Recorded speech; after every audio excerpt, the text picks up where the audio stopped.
Sarah Martinez had been working at Murphy's Diner for 3 years, and she thought she had seen every type of difficult customer imaginable. The truckers who demanded their coffee be refilled every 2 minutes, the teenagers who left messes everywhere, and the businessmen who snapped their fingers like she was their personal servant. But nothing had prepared her for Marcus Blackwood. He walked into the diner on a Tuesday night at exactly 11:47 p.m., just 13 minutes before closing time. Sarah noticed him immediately because everything about him seemed wrong for a small-town diner in Ohio. His black suit looked like it cost more than her monthly rent, his pale skin seemed to glow under the fluorescent lights, and his dark eyes held an intensity that made her stomach flutter with nervousness. Marcus slid into the corner booth without waiting to be seated, his movements too smooth and graceful for a normal person. Sarah grabbed a menu and walked over, her sneakers squeaking against the linoleum floor. "Welcome to Murphy's," she said, forcing her customer service smile. "Can I start you with something to drink?" Marcus looked up at her, and, for a moment, Sarah felt like she was falling into those dark eyes. There was something ancient about them, something that made her feel like a child looking into the depths of a mysterious cave. "Coffee," he said, his voice carrying an accent she couldn't place. "Black. And I'll need to see your evening menu." Sarah blinked. "Evening menu?" "Sir, we only have one menu, and we're actually closing in about 10 minutes. Marcus's expression didn't change, but something cold flickered in his eyes. "I said your evening menu. Surely you have something more substantial for customers with particular dietary needs." "I'm sorry, but we just serve regular diner food. Burgers, fries, pie, that sort of thing." Sarah kept her voice polite, but she was getting that familiar feeling of dealing with a difficult customer. Marcus leaned back in the booth, his fingers drumming silently on the table. "You don't understand who you're speaking to, do you?" Sarah's patience began to wear thin. She had been on her feet for 9 hours, her lower back ached, and she still had to clean the grill and count the register before she could go home to her small apartment. The last thing she needed was some pretentious rich guy acting like he owned the place. "Sir, I understand you're a customer, and I'm trying to help you, but we close in 10 minutes and we only serve the food on this menu." She held up the laminated menu card. "If you'd like to order something, I'd be happy to take your order now." Marcus's eyes narrowed. "Do you know who I am?" "No, sir, I don't. My name is Marcus Blackwood. I've been alive for over 800 years. I've dined with kings and queens, commanded armies, and built empires that span continents. I am not accustomed to being told what I can and cannot have by a mere mortal waitress in a pathetic excuse for an establishment." Sarah stared at him for a long moment. She had dealt with crazy customers before, but this one was really something special. Either he was completely delusional, or he was just an incredibly rude person with too much money and too much time on his hands. "That's great, sir," she said, her voice growing slightly sharper. "But I'm still just a waitress in a diner, and you're still just a customer who walked in 10 minutes before closing time. Would you like to order something from our menu, or would you prefer to find somewhere else to eat?" Marcus stood up slowly, his full height impressive and somehow threatening. Sarah was 5'6", but he towered over her, and she had to tilt her head back to meet his gaze. She noticed his canine teeth seemed unusually sharp, but she pushed the observation away as her imagination running wild. "You dare speak to me this way?" Marcus's voice was low and dangerous. "I could destroy this entire town with a thought. I could make you disappear so completely that no one would even remember your name." Sarah felt her heart rate increase, but not from fear. She was getting angry now. Really angry. She had worked double shifts to pay for her nursing school classes, dealt with her mother's medical bills, and scraped together every penny just to survive. She didn't have the luxury of playing games with some rich weirdo who thought he could intimidate her. "Listen, Marcus, or whoever you think you are," she said, taking a step closer to him instead of backing away. "I don't care if you think you're a vampire, or a king, or the President of the United States. In here, you're just another customer, and customers don't get to threaten the staff." Marcus's eyes widened slightly. Very few people had ever stood up to him in his 8 centuries of existence. Most humans cowered before his presence, sensing the predator beneath his human facade even if they couldn't understand what they were feeling. But this small, fierce waitress was looking at him like he was nothing more than a troublesome child throwing a tantrum. "You have no idea what you're dealing with," he said, his voice dropping to barely above a whisper. "And you have no idea what I've dealt with in my life," Sarah shot back. "Trust me, you're not even in the top 10 scariest things that have happened to me this month." Marcus leaned down, bringing his face closer to hers. Sarah could smell something strange about him, something metallic and old, like copper pennies and ancient stone. His breath was cold against her cheek. "I could show you true fear," he whispered. "I could show you what 800 years of darkness looks like." Sarah looked directly into his eyes, and, for the first time, she saw something that made her pause. There was pain there, buried deep beneath the anger and arrogance. Pain and loneliness that seemed to stretch back through centuries. But she was too tired and too fed up to let that stop her. "And I could show you what minimum wage and student loans look like," she said, not backing down an inch. "But, instead, I'm going to ask you one more time.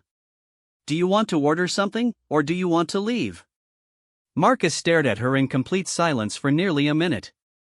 Sarah stared right back, her hands on her hips, her jaw set with determination. She could hear the kitchen timer going off in the back, signaling that it was officially closing time. Finally, Marcus spoke. "Bring me your strongest coffee and whatever food you have that's rare." Sarah nodded. "We've got a steak that I can have the cook prepare however you want it." "How rare are we talking?" "As rare as possible without it still being alive." "Got it." One nearly raw steak and black coffee coming right up. As Sarah walked away to place the order, she didn't notice the small smile that crossed Marcus's face. In 800 years, no one had ever treated him like just another person. They either worshipped him, feared him, or tried to use him for their own purposes. But this waitress saw through all of his power and supernatural presence and treated him exactly like what he appeared to be, a difficult customer in need of food and attitude adjustment. Marcus sat back down in the booth and watched as Sarah moved efficiently around the diner, wiping down tables and starting the closing procedures while waiting for his food. She moved with purpose and grace, her brown hair pulled back in a ponytail that swayed as she worked. There was something about her that intrigued him, something beyond her unusual courage in standing up to him. When Sarah brought his food 15 minutes later, Marcus was surprised to find that the steak was prepared exactly as he had requested, so rare it was practically raw in the center, just the way his supernatural metabolism preferred it. The coffee was strong and bitter, served in a thick white mug that looked like it had seen thousands of customers over the years. "Will there be anything else?" Sarah asked, setting down the plate and mug with practiced efficiency. "Why aren't you afraid of me?" Marcus asked suddenly. Sarah paused in her movement to clear the neighboring table. "Should I be? Most people are. Even when they don't understand why." Sarah considered this for a moment, looking at him with those clear brown eyes that seemed to see more than most people did. "You know, my grandmother used to tell me that the scariest monsters are usually the ones that look completely normal. The real dangerous people don't go around announcing how scary they are. They just smile and shake your hand before they stab you in the back." Marcus cut into his steak, noting how she didn't even flinch at the sight of the red juices flowing across the plate.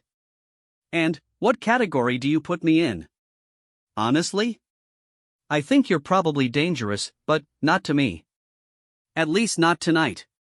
Sarah resumed cleaning the table.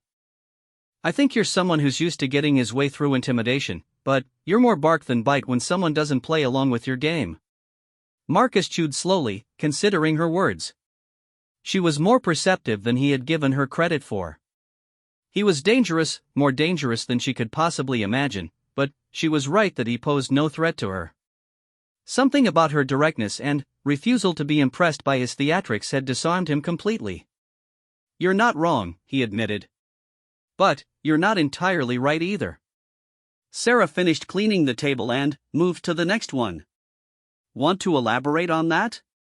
Marcus hesitated. He had never explained himself to a human before, never felt the need to justify his actions or reveal anything about his true nature. But there was something about this situation, about her, that made him want to be honest. I am older than I look, he said carefully. Much older. And I have done things that would terrify you if you knew about them. But I've also protected people, saved lives, and tried to make amends for the darkness in my past. Sarah stopped cleaning and looked at him directly. Are you actually trying to tell me you're a vampire? Marcus met her gaze. Would you believe me if I said yes? Probably not. But I'd listen to your explanation. Marcus smiled, and this time it reached his eyes. 837 years ago, I was turned into something that humans have nightmares about. For centuries, I was exactly the monster you might expect. I killed without thought, ruled through fear, and cared only for my own power and survival. Sarah sat down across from him in the booth, her cleaning forgotten. What changed? I got tired, Marcus said simply. Tired of the killing, tired of the loneliness, tired of being something that could never truly connect with another living being. So I started trying to be something different. I used my resources and abilities to help people instead of harm them. I've spent the last 2 centuries trying to atone for the first 6. Sarah studied his face carefully. And tonight you came into my diner expecting special treatment because of what you used to be? Marcus nodded slowly. Old habits. When you've been feared and obeyed for centuries, it becomes second nature to expect immediate compliance with your wishes. But I didn't comply. No, you didn't. You treated me like any other rude customer who needed to be put in his place. Marcus took another bite of his steak. It was refreshing. Sarah leaned back in the booth. So what now? Do you disappear in a cloud of smoke, or do you pay your check like a normal person? Marcus laughed, a sound that was rich and genuine. I pay my check like a normal person. And I apologize for being such a difficult customer. Apology accepted, Sarah said. But next time you come in here acting like you own the place, I'm going to kick you out before you can order anything. Next time? Marcus raised an eyebrow. Sarah shrugged. You seem like the type who might come back. Fair warning, we're closed on Sundays, and I don't work Monday nights. Marcus smiled. Noted.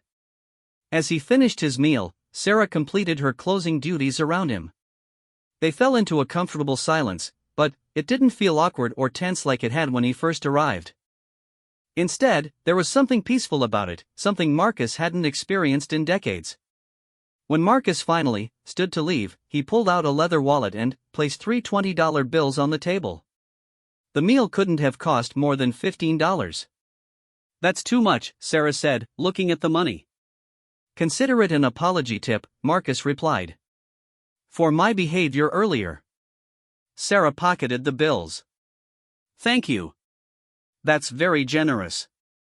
Marcus walked toward the door, then paused and turned back. Sarah? Yes? What made you stand up to me tonight? Really? Sarah considered the question as she turned off the lights over the dining area. I guess I figured that if you were really as dangerous as you wanted me to think you were, being polite wasn't going to save me anyway.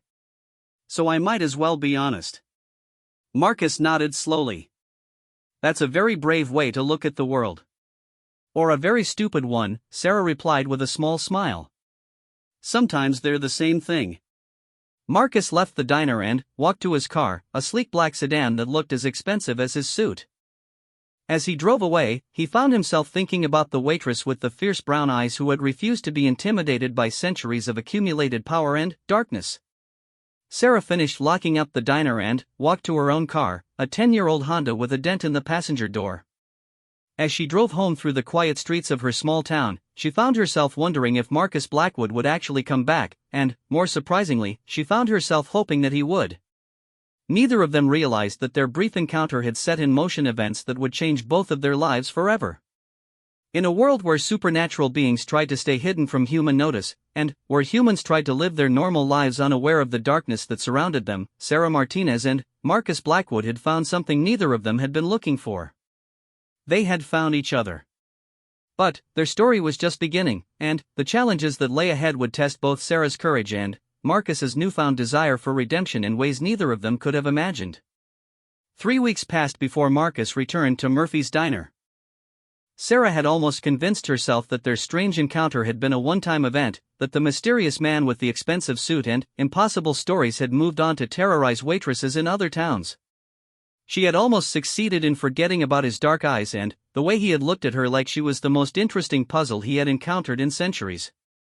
Almost. Marcus walked through the door on a Thursday night at 10:15 p.m., and Sarah felt her heart skip a beat despite herself. He was dressed more casually this time, dark jeans and a black sweater that somehow still managed to look like they cost more than her car payment. But his presence filled the diner in the same way it had before, making the fluorescent lights seem dimmer and the air feel charged with electricity. "Coffee?" Sarah asked as he slid into the same corner booth as before. "Please. And whatever your cook recommends tonight." Sarah poured his coffee and noted that he didn't make any demands for special menus or rare steaks. "Dave's been experimenting with a pot roast recipe all week.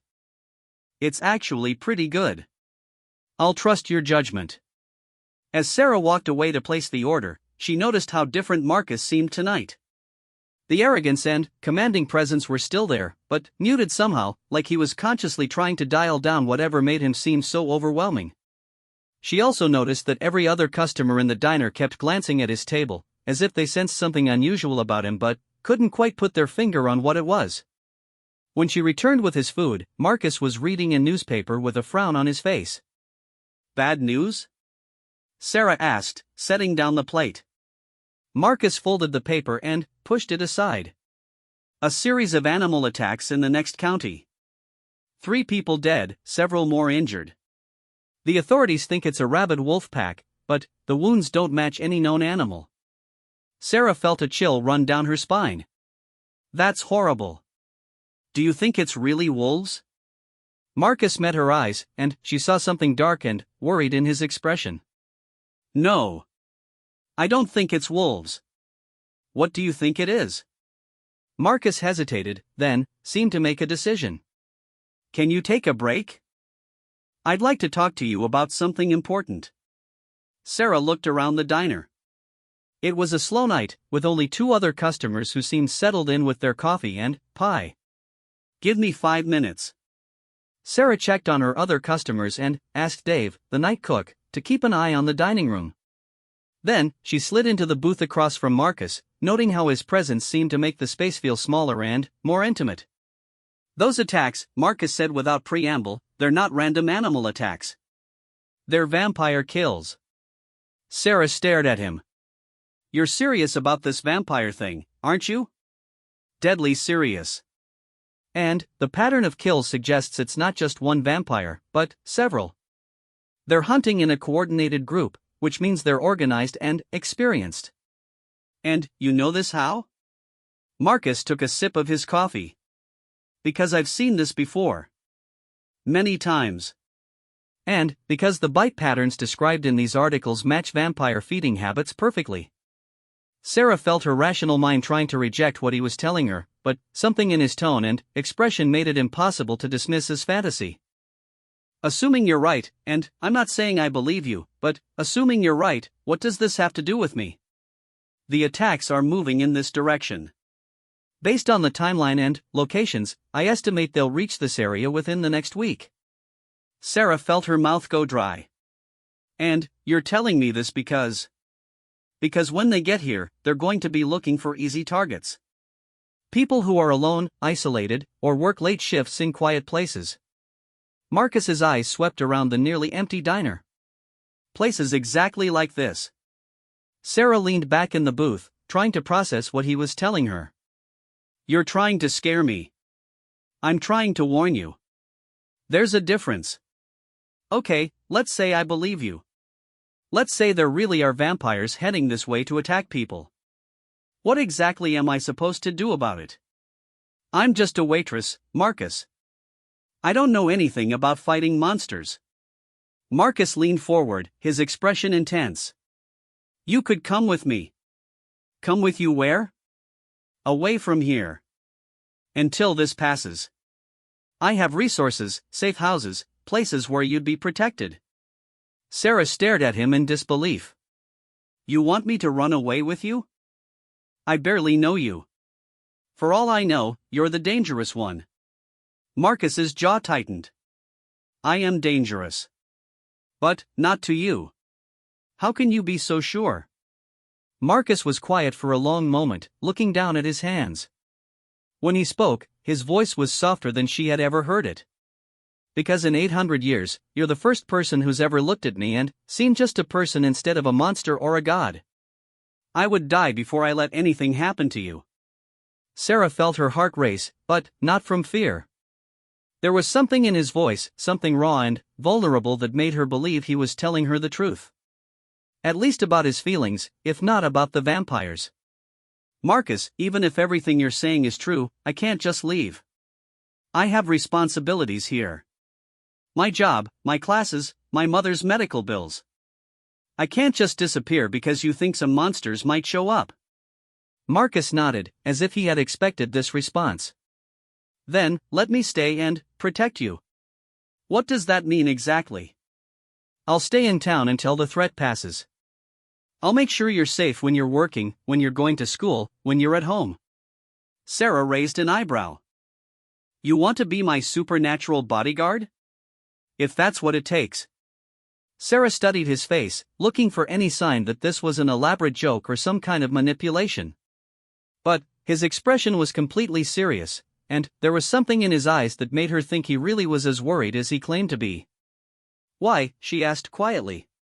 Why do you care what happens to me? Marcus was silent for a long time, his fingers drumming against the table in that same soundless pattern she had noticed during his first visit. Finally, he looked up at her. Do you know what it's like to be alone for centuries? To be surrounded by people but never be able to connect with any of them because you're too different, too dangerous, too much of a lie? Sarah shook her head. It's like being buried alive, over and over again. You watch people live and love and die, and you're never part of it. You're always on the outside, always pretending to be something you're not. Marcus's voice grew quieter. Until 3 weeks ago, when a waitress in a small-town diner looked at me like I was just another difficult customer who needed to be put in his place. Sarah felt tears prick at her eyes, though she couldn't have said exactly why. Marcus. You made me feel human again, Sarah. For the first time in centuries, someone treated me like I was just a person instead of something to fear or worship or use. I can't lose that. I can't lose you. Sarah reached across the table and placed her hand over his. His skin was cold, she noticed, much colder than it should have been. But his fingers curled around hers with a gentleness that contradicted everything intimidating about his presence. What if you're wrong about the danger? She asked. Then, I'll look like a paranoid fool, and you'll have had an overprotective friend hovering around for a few weeks. And if you're right? Marcus's grip on her hand tightened slightly. Then, we'll face it together. Sarah looked around the diner, at the familiar booths and tables where she had served thousands of customers over the past 3 years. She thought about her small apartment, her nursing school classes, her carefully planned life that didn't include supernatural threats or mysterious men who claimed to be centuries old. If I agree to this, she said slowly, I need you to promise me something. Anything. No more threatening people. No more acting like you're better than everyone else. If you're going to be around me, you're going to act like a normal person, not like some ancient king who expects everyone to bow down to him. Marcus smiled, and Sarah realized it was the first completely genuine smile she had seen from him. I think I can manage that. And you have to tell me the truth. About everything. About what you are, about these other vampires, about what we might be facing. Marcus nodded. The truth it is. Sarah took a deep breath. Okay. You can stay. Marcus's smile widened. Thank you. But, I have conditions. You don't interfere with my work or my school. You don't make decisions for me or about me without asking. And, if I tell you to back off, you back off. Deal? Deal. Sarah stood up from the booth. I should get back to work. My break's been over for 10 minutes, and Dave's probably wondering where I am. As Sarah walked away, Marcus called after her. Sarah? She turned back. Yes? What time do you get off work tonight? 2 a.m. I'll be waiting in the parking lot to make sure you get to your car safely. Sarah felt a flutter of something that might have been excitement or nervousness. That's not necessary. It is to me. As Sarah returned to her other customers, she tried to convince herself that she was making a reasonable decision based on a legitimate threat. But, deep down, she knew the truth was more complicated than that. She was intrigued by Marcus Blackwood in ways that had nothing to do with vampires or danger. There was something about his loneliness that called to her own, something about his vulnerability beneath all that supernatural power that made her want to understand him better. What she didn't know was that 3 counties away, a group of 5 vampires had just finished feeding on a family camping in the state forest. As they wiped the blood from their mouths and prepared to move on to their next hunting ground, their leader smiled with anticipation. Small towns were always the most fun, the people were trusting, the police were understaffed, and there were so many isolated places where screams couldn't be heard. By their calculations, they would reach Sarah's town in exactly 4 days. Marcus finished his pot roast and left another generous tip, nodding to Sarah as he headed for the door. As promised, he was waiting in the parking lot when her shift ended at 2 a.m., leaning against his expensive car with the patience of someone who had spent centuries learning to wait. "Everything quiet tonight?" he asked as Sarah locked up the diner. "Perfectly normal. No supernatural threats in sight." Marcus smiled. "Good. It won't stay that way for long." As Sarah drove home with Marcus following at a discreet distance, she found herself wondering what she had gotten herself into. But, for the first time in years, she felt like she was part of something bigger than her small, carefully controlled life. It was terrifying and exhilarating and completely insane. It was also, she realized, exactly what she needed. Marcus followed her home every night for the next 3 days, and, gradually, their late-night conversations in the diner became the highlight of Sarah's day. He told her stories about historical events he had witnessed firsthand, about the loneliness of immortality, and about his long journey from monster to something approaching humanity.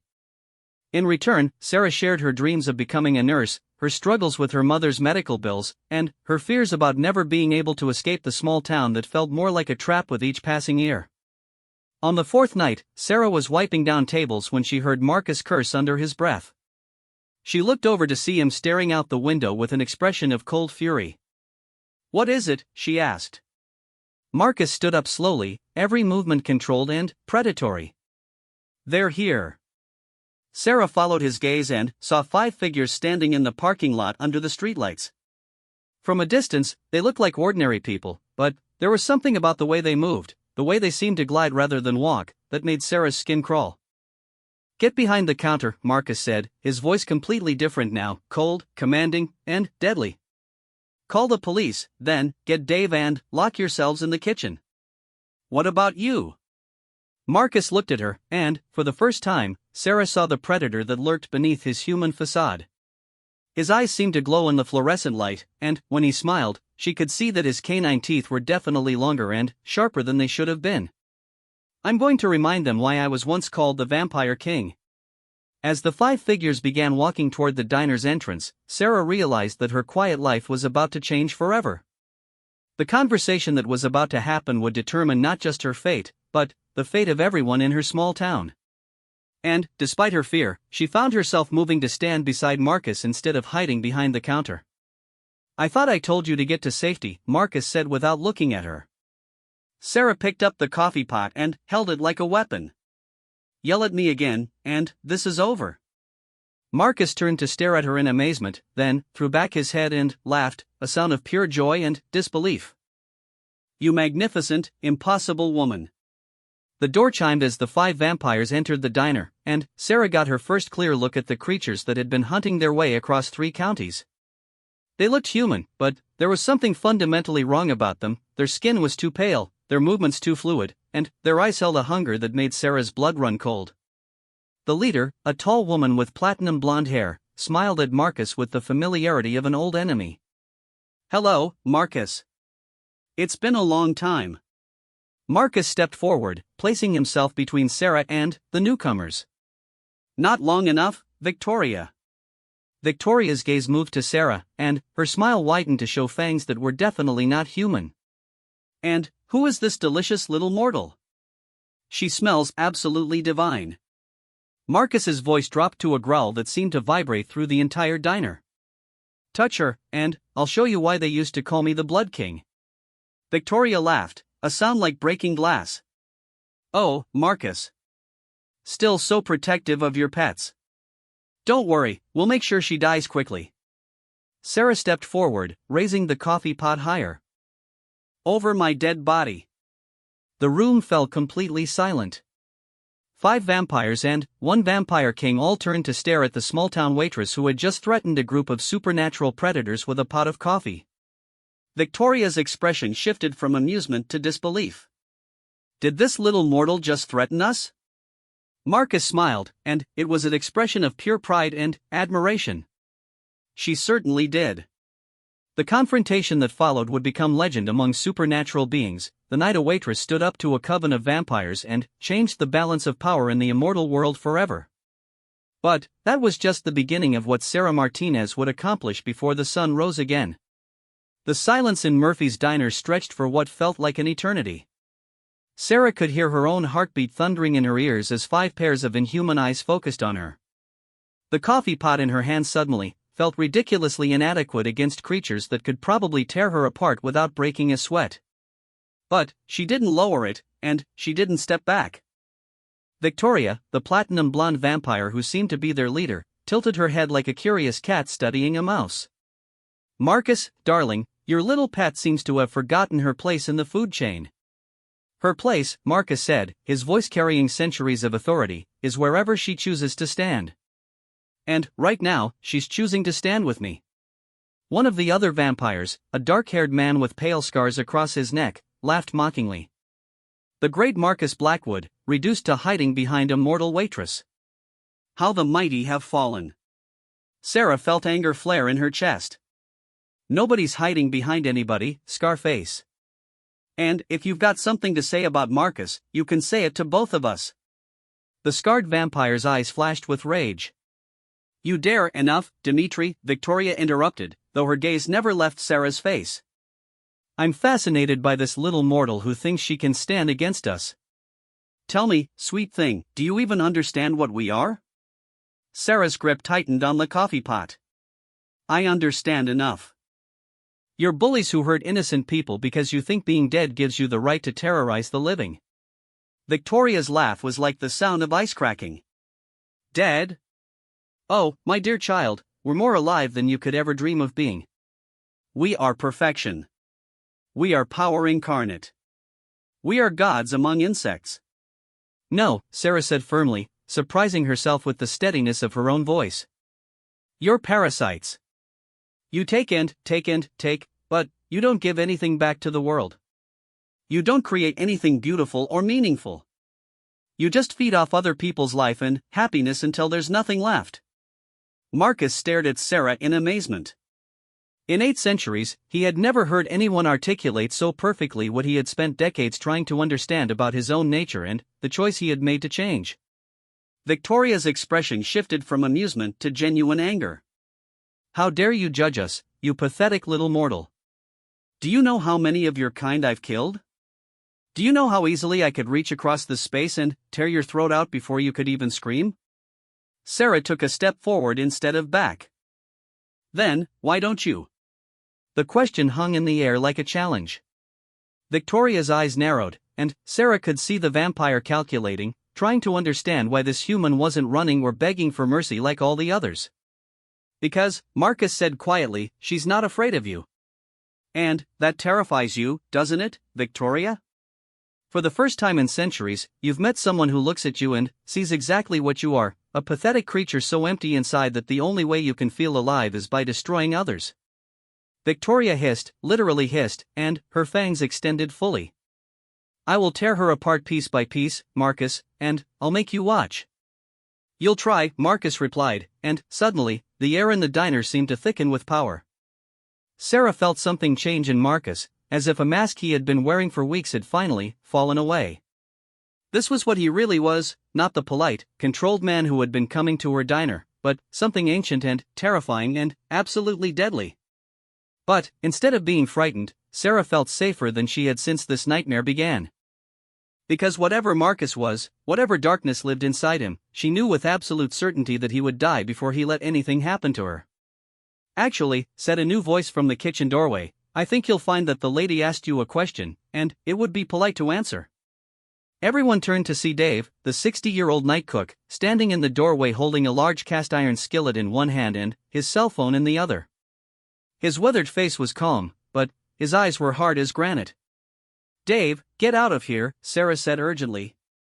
"Call the police and get somewhere safe." Dave shook his head. "Already called them. They'll be here in about 10 minutes. And I'm not going anywhere, Sarah. This is my diner too." Victoria looked at Dave with contempt. "Another brave little mortal? This is almost touching. Tell me, old man, do you also think you can stand against us?" Dave considered this question seriously. "Well, I fought in Vietnam for 2 tours, raised 4 kids as a single dad, and I've been working the night shift at this diner for 15 years dealing with drunk truckers and entitled college kids. So yeah, I think I can handle a few overgrown teenagers with dental problems." Sarah almost laughed despite the terror of the situation. Leave it to Dave to treat a group of supernatural predators like rowdy customers who needed to be put in their place. Dimitri, the scarred vampire, snarled and took a step toward Dave. "I'll kill you first, old man." That was when Sarah made a decision that surprised everyone in the room, including herself. She threw the coffee pot directly at Dimitri's head. The heavy ceramic pot struck him in the temple with a solid crack, and he stumbled backward with a roar of pain and fury. Coffee and ceramic shards scattered across the floor, and Sarah immediately grabbed the next closest weapon, a ketchup bottle from the nearby table. "Sarah, no!" Marcus shouted, but she was already moving. "You want to hurt my friends?" Sarah yelled, advancing on the group of vampires with nothing but a ketchup bottle and pure fury. "You think you can come into our place and threaten people I care about? I've had it up to here with bullies who think they can push people around." The entire room erupted into chaos. Victoria lunged at Sarah with inhuman speed, but Marcus intercepted her mid-leap, and the 2 vampires crashed into a table with enough force to shatter it into splinters.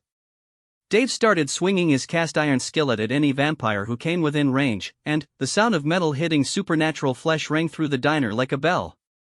Sarah found herself face-to-face with a red-headed female vampire who seemed more amused than threatened by the ketchup bottle. "Really, little mortal?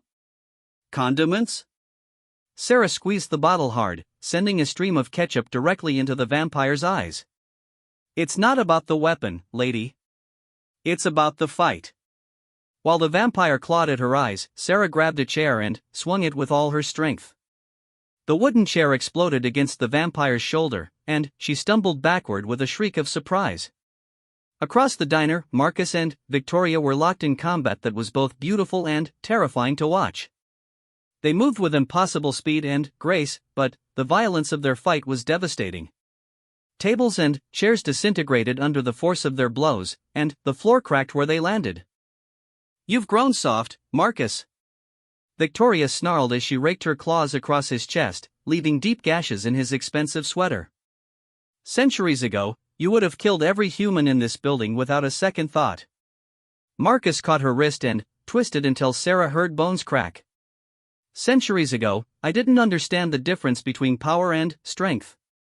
"And what's the difference?" Victoria hissed. Marcus glanced at Sarah, who was currently using a coffee mug to fend off another vampire while Dave covered her back with his skillet. "Power is taking whatever you want because you can. Strength is protecting what matters because you choose to." Victoria followed his gaze and smiled maliciously. "How sweet. The great vampire king has learned to love. That just makes this so much more fun." She broke free from Marcus's grip and spun toward Sarah with lethal intent. But she had forgotten about Dave, who stepped into her path and swung his cast-iron skillet with the precision of a man who had spent decades flipping pancakes. The skillet connected with Victoria's jaw with a sound like a gunshot, and the vampire leader went down hard, crashing into the counter and sending the cash register flying. Nobody threatens my waitress, Dave said calmly, adjusting his grip on the skillet. Victoria rose slowly, her face twisted with rage and disbelief. You hit me with a cooking implement. Yep. And I'll do it again if you don't get out of my diner. The sound of sirens in the distance made all the vampires pause. Victoria wiped blood from her split lip and looked around at the destruction. Two of her companions were down, one was bleeding from multiple skillet wounds, and Dmitri was still picking ceramic shards out of his skull. This isn't over, Marcus, she snarled. We know where to find your precious humans now. Marcus stepped forward, and, for the first time since Sarah had known him, she saw the full extent of what he had been in his darker centuries.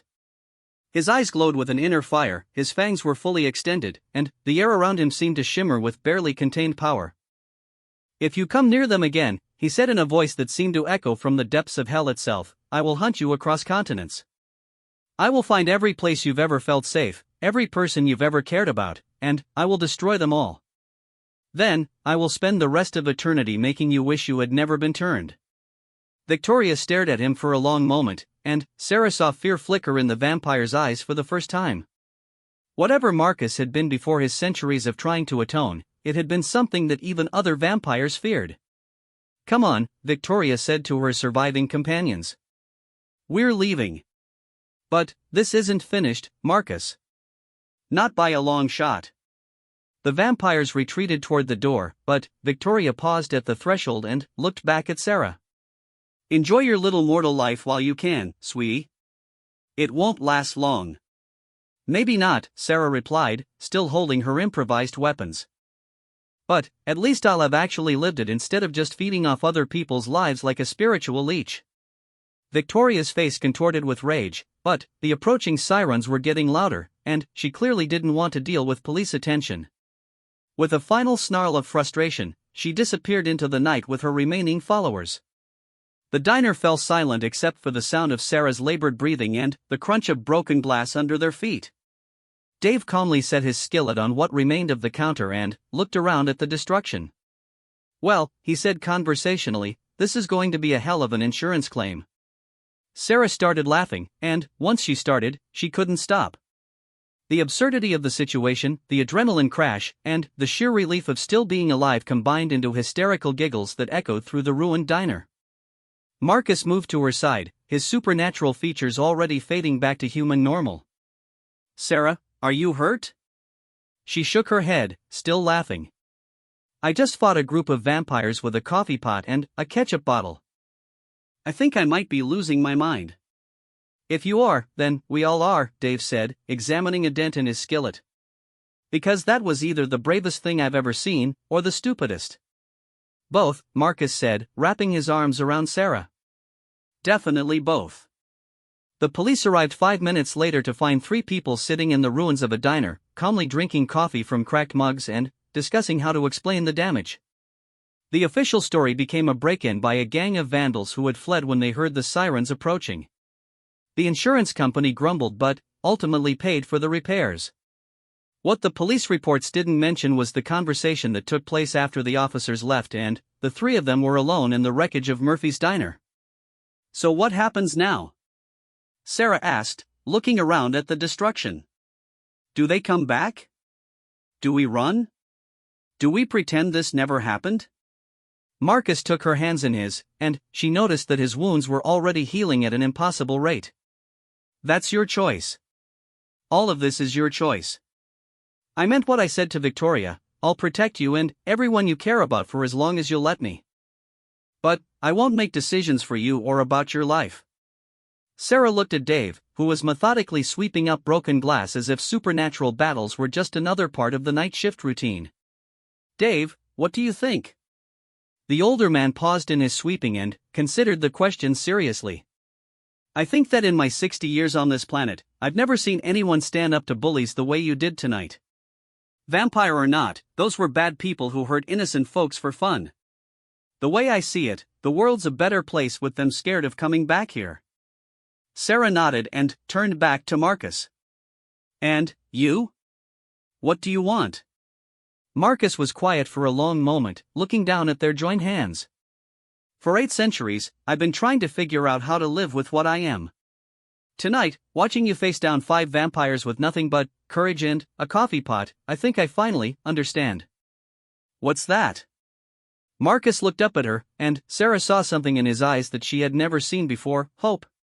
It's not about what you are. It's about who you choose to be and what you're willing to fight for. Sarah smiled and squeezed his hands. So what are we willing to fight for? Each other, Marcus said without hesitation. This place, these people, the idea that everyone deserves to live their life without being terrorized by monsters. Dave cleared his throat. If you two are planning on making this a regular thing, we're going to need better security. And maybe some weapons that aren't kitchenware. Sarah laughed again, but this time it was pure joy instead of hysteria. Are you in, Dave? The old cook grinned and hefted his dented skillet. Honey, I've been looking for a good fight for 20 years. Count me in. 6 months later, Murphy's Diner reopened with new tables, new equipment, and a reputation as the safest place in 3 counties. Word had spread through the supernatural community about the night a waitress and a cook had helped the former vampire king drive off a hunting party, and creatures of the night gave the little diner a very wide berth. Sarah finished her nursing degree and started working at the county hospital, but she still picked up shifts at the diner 3 nights a week. Marcus had bought the building and become a silent partner in the business, using his resources to turn it into something more than just a restaurant.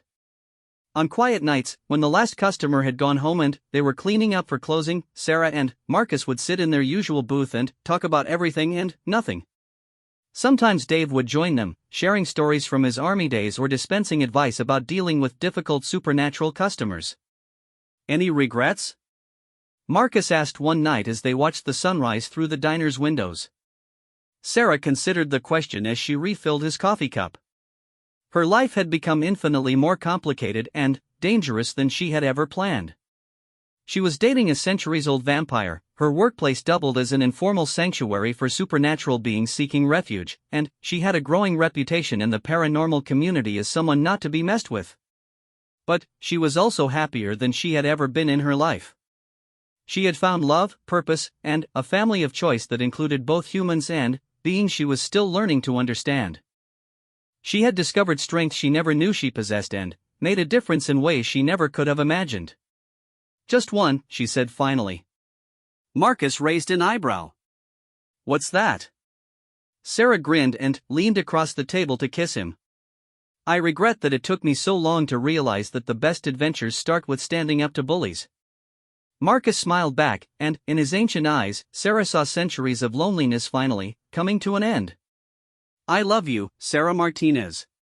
I love you too, Marcus Blackwood. All of you. Even the scary vampire king parts. Outside, the sun rose over their small town, painting the sky in shades of gold and pink.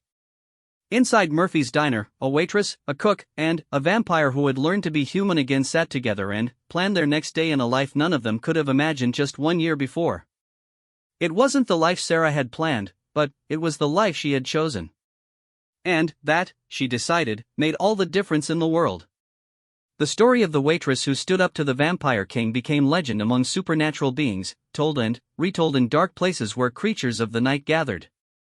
But, for Sarah, Marcus, and Dave, it was just the beginning of their real story, the one about finding family, fighting for what matters, and discovering that sometimes the greatest adventures start with the simple act of refusing to back down.